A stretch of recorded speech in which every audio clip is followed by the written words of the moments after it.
اللہ کے نام سے جو بڑا مہربان اور نہایت رحم والا ہے۔ حضرت شفیق بلخی اور حضرت ابراہیم ادم دونوں ہم زمانہ تھے۔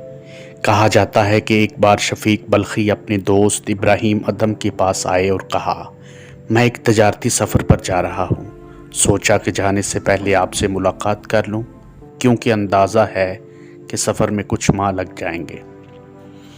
اس ملاقات کے چند دن بعد حضرت ابراہیم ادم نے دیکھا کہ شفیق بلخی دوبارہ مسجد میں موجود ہیں۔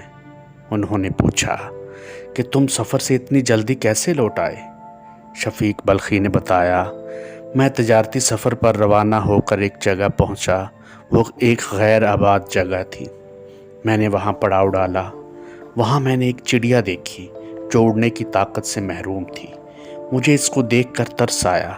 میں نے سوچا کہ اس ویران جگہ پر یہ چڑیا اپنی خوراک کیسے پاتی ہوگی۔ میں اس سوچ میں تھا کہ اتنے میں ایک اور چڑیا آئی۔ اس نے اپنی چونچ میں کوئی چیز دبا رکھی تھی۔ وہ معذور چڑیا کے پاس اتری تو اس کی چونچ کی چیز اس کے سامنے گر گئی۔ معذور چڑیا نے اس کو اٹھا کر کھا لیا۔ اس کے بعد آنے والی طاقتور چڑیا اڑ گئی۔ یہ منظر دیکھ کر میں نے کہا، سبحان اللہ! خدا جب ایک چڑیا کا رزق اس طرح اس کے پاس پہنچا سکتا ہے تو بھلا مجھے رزق کے لیے شہر در شہر پھرنے کی کیا حاجت ہے؟ چنانچہ میں نے آگے جانے کا ارادہ ترک کر دیا اور وہیں سے واپس آ گیا۔ یہ سن کر حضرت ابراہیم بن ادم نے کہا، شفیق، تم نے اپاہج پرندے کی طرح بننا کیوں پسند کیا؟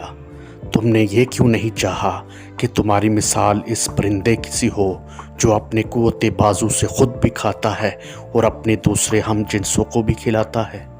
شفیق بلخی نے یہ سنا تو ابراہیم ادم کا ہاتھ چوم لیا اور کہا، اے ابو اسحاق، تم نے میری آنکھ کا پردہ ہٹا دیا۔ وہی بات صحیح ہے جو تم نے کہی۔ سامعین، ایک ہی واقعہ ہے۔